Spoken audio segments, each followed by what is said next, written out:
work, and community. And this is our team. My name is Georgie Balmes. I'm Romela Pazzafer.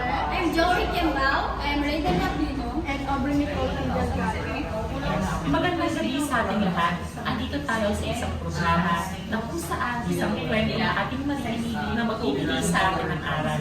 Patungkol sa kanyang kapasyon, pabuhay at buhay. Ngayong gabi, makakasama natin ang isa sa ating kasamang kabataan mula dito sa Taytay Rizal na magbabahagi ng kanyang kwento.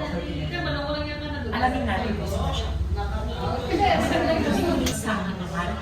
Ngayon ay makakasama natin ng isang kabataan at volunteer mula sa Barangay San Juan, Taytay Rizal, ang ating Kuya Muhammad Al-Has. Magandang araw, Kuya Ren. Magandang araw din sa iyo, Miss G. Kamusta ka? Okay naman. Maraming salamat sa iyong pag-imbita para sa interview na ito. Siyempre, napaka-teamful din kami na makasama ka natin ngayong kami na at mula sa aming mga sadyate mula sa Iligan College of Art and Science. Maraming salamat sa iyo. Pagsagot sa ating interview ngayong gabi na. Kamusta ka naman, Ren? Okay naman po. Maaari ka magpakilala sa akin. Opo, yes, para sa mga viewers, ako nga po pala si Muhammad Hasim Pulangi, o mas kilala bilang si Rentao, isa pong leader kabataan ng Barangay San Juan, Taytay Rizal. Ako isa rin manininda sa ating tiyankit sa Taytay. Ako ngayon ay empleyado ng barangay. Ano ba ang pinagkakaabalahan ng ating Kuya Ren? Sa ngayon, isa na po ang empleyado ng munisipyo, isang staff ng ating konsehala, legislative staff po ako. At ilang taon na nagpapatayan ng pag-isisilbi sa ating simbahan? Ako po is since 2013, isa na po volunteer ng aming mga moske sa pagdilig ng ganito. Maging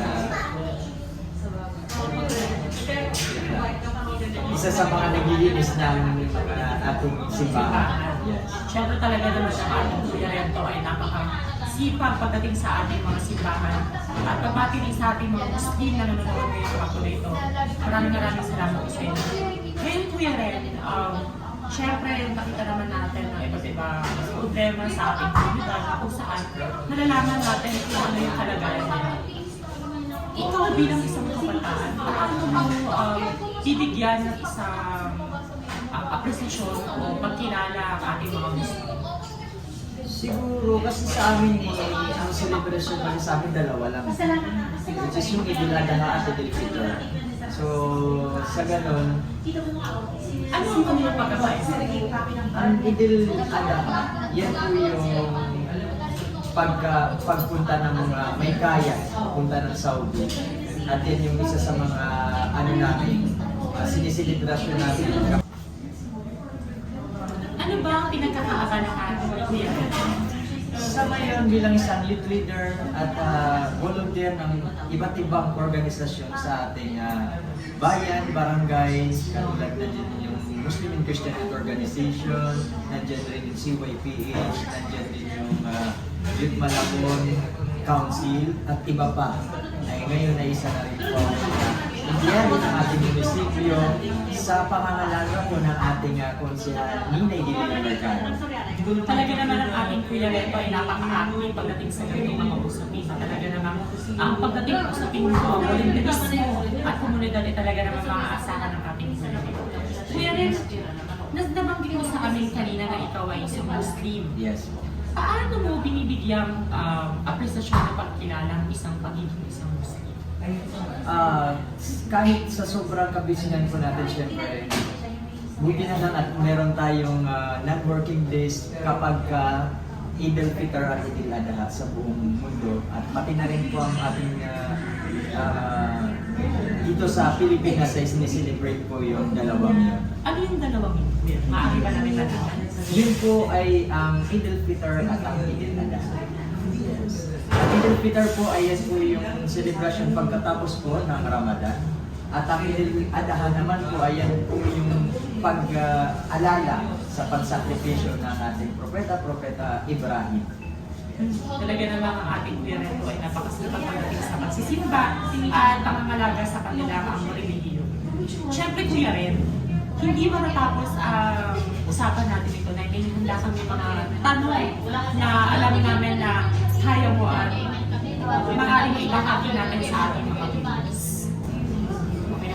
Siyempre, hindi matatapos ang ating gabing usapan na ito kung hindi masasagot ni Kuya Ren ang ating mga questions na inihanda ng aming partners. Siyempre, di ba, Joy? Talaga naman active pagdating si Joy sa ganitong mga usapin. Siyempre, pisahan na natin, Kuya.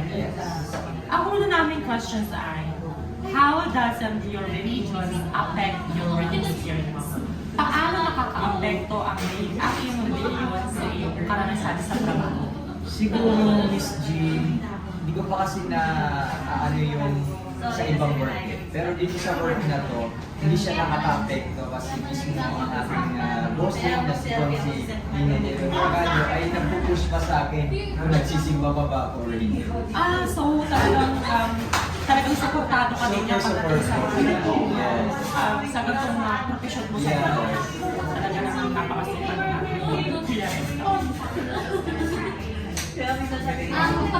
Pangalawa namin katanungan ay, how do you deal with your workmates as they do the activities? O paano mo haharapin ang iyong mga katrabaho na humihiling sa iyo na sumali sa mga aktibidad sa school? Yun nga, sabi ko kasi, Miss Joy, na hindi po kami pinipilit sa mga ganyan.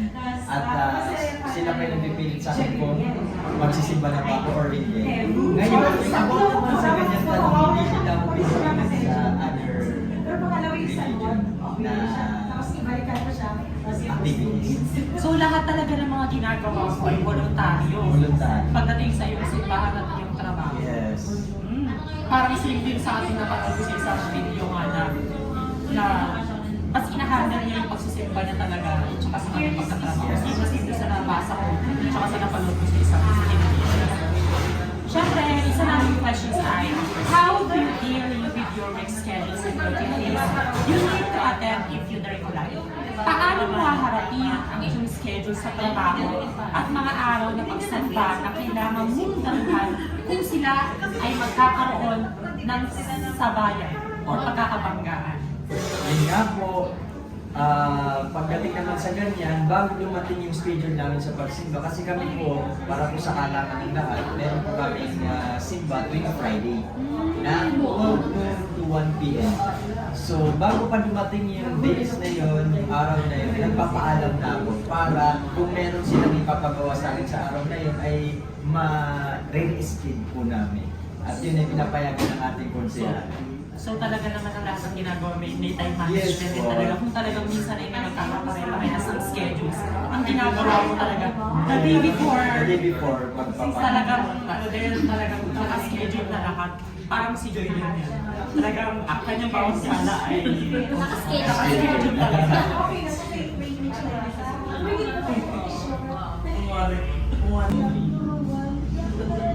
At isa naman ito sa isang mga katanungan ko.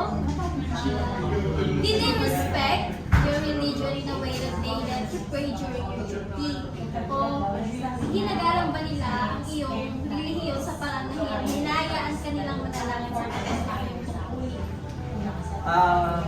Yes po. Many times ko na pong nagawa ito sa aming opisina na kapag hindi ako makapunta sa aming mosque, ay yun po ako nagsisimba sa mismong opisina namin at nire-respeto po nila yun at pinapabayaan nila ako. Hindi nila ako itubulong sa So, akin. required ko pala na doon na pwede ka sa kanilang Yes po, kasi 5 times sa libo kami magsimba sa isang araw. So kapag nadatnan ako ng oras ng simba sa aming opisina at hindi ko na kaya pumunta sa aming mosque, doon na po mismo ako nagsisimba sa opisina. So, basis to basis din talaga na kapag on time din talaga, ito talaga kailangan talaga sa church. So, yung last ko naman na questions ay, what if there is a religious activity in your company? Would you join or not? Paano kung may religious activity sa company, sasali ka ba ulit? Siguro kung about sa pagsimba sa ibang religion, siguro hindi. Pero kung activity lang siya, like kasiyahan, kailangan kami, pwede naman po tulad ng Christmas, yan po ay kasama sa church activity ng mga Christmas. So pwede kami umatin dyan. As long as hindi po kami pinipilit sumamba sa ibang Diyos. Yes, ibang religion. Like kapag may mga Christmas, kahit definitely sa ibang religions ay hindi pwede. Kasi meron kami mga friend na talaga religion. Like, May mga iba kaming ka-church na mga friend na iba yung religions na usually sinasama nila kami. Then minsan sinasama din namin sa na parang same din ang kay Kuya. And then may last questions din sila ang last question ko is, do you enjoy with your workmates as many things about religion? Nasisihan ka ba kapag ang iyong mga katrabaho ay nagtatanong ng maraming bagay tungkol sa iyong religion? Yes, super. Kasi Miss Joy, tsaka Miss Joy, kapag, lalo na sa pagkain, kapag kumakain kami, nahihirapan sila kung pwede ba ako rito or rito. So, natutuwa ako na tinatanong nila kung ano ka mga kinakain mo? Ano mga kinakain mo sa ganito? So, nasasabi ko na yun. So, kapag may labas kami, alam nila kung saan nila ako dadalhin. Alam na nila kung saan sila Yes. pag-against na nila kung saan nila pwede. kung ano yung bawal at hindi. For me, super natutuwa Ano ba ako. yung usually na pwede ba namin malaman kung ano yung mga favorite ni Kuya rin na mga food? At yung mga bawal siya Okay, sa mga favorite food ko talaga seafood. Okay, maliban na lang po yung may mga yung nabubuhay sa dagat at nabubuhay din sa lupa tulad ng crabs, ng buhaya. Bawal lang po sa amin kainin yan. Meron ako natikman, Joy, last day na food na medyo na-share sa amin ng isa nating friend na Muslim food siya. Yung parang nakabalot siya sa isang dahon ng saging ba, not mistake, dahon ng saging siya nakabalot. Tapos meron siyang chicken sa iba. Wala naman tawag doon. Pater. Pero ang pinaka ano ng pater is pastil. Dahil parang chicken pastil, pastil. yes. Ang nauna po dyan ay ating mga brother na Maguindanao. Muslim Maguindanao sila. So ako, ang naging ko kasi is Maranao. So, nagaya ko na sa kanila, naging pater na po siya. Pater na. Sana I hope na next time ay matikman kita. Yes, sana matikman. Sana may handa mo sa amin, Kuya rin. Yes, soon. Sana may pangalawa pa yung interview na hindi natin nailahin ngayong gabing ito. So ayun, Kuya rin, talaga namang ating Kuya rin ito ay napakalaking partisipasyon sa ating komunidad na kung saan kaya niyang i-handle ang kanyang sarili pagdating sa kanyang trabaho, profesyon, komunidad, at naging isang volunteer sa iba't ibang organisasyon. Siyempre, napakahalaga ng ating partisipasyon sa ating komunidad ay ating kinukontinue at patuloy natin ginagawa bilang isang mamamayang tao. Siyempre, hindi magiging isang ganap na matagumpay ang isang tao kung hindi nila ginagawa ang kanilang mga kaya at hindi natin ginagawa bilang isang tao kung paano natin bibigyan ng volunteerismo ang ating sarili. Siyempre, Kuya rin, maraming salamat sa pagsama sa amin ngayong gabi nito, sa pagbahagi ng iyong partisipasyon, apresiasyon, at pagiging isang makabago at talaga namang Kuya rin daw kung tawagin. Siyempre, maraming salamat, Kuya rin. We hope na Thank you rin. marami pa tayong Sa pagkukwentuhan. oras na ito. Marami pa tayong pagkukwentuhan na kasama natin si Joy. And I hope na mas makilala ka pa ng ating mga ating mga kablalo ng Muslim sa atin dito sa bayan ng Taypan. And maraming salamat, Kuya rin.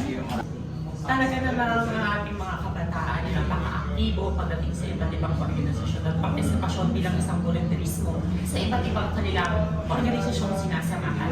Narinig natin ang isang kwento ng isang kabataang Muslim dito sa bayan ng Taytay na inaibahagi niya ang kanyang partisipasyon at volunteerismo bilang isang kabataan. Nawa ay maging isang aral sa atin ang narinig natin istorya ng ating Kuya Muhammad Hasib, isang Muslim na kabataan mula dito sa bayan ng Taytay. Ako po muli ang inyong tagapagsalita at ako po muli si Georgie Banes. Ako nga pala si Joel Kemp. Siyempre kasama natin ang ating videographer na si Miss Delgado, Miss Obre Delgado, kasama ang ating mga writers at co-writers si Miss Sape, Ella, and Miss Rena Lina. Muli po, maraming salamat sa ating Maraming lahat salamat. at magandang gabi. Principal M. Tao and Mohammed. And appreciating our sponsor today. And this is our recording, and thank you so much.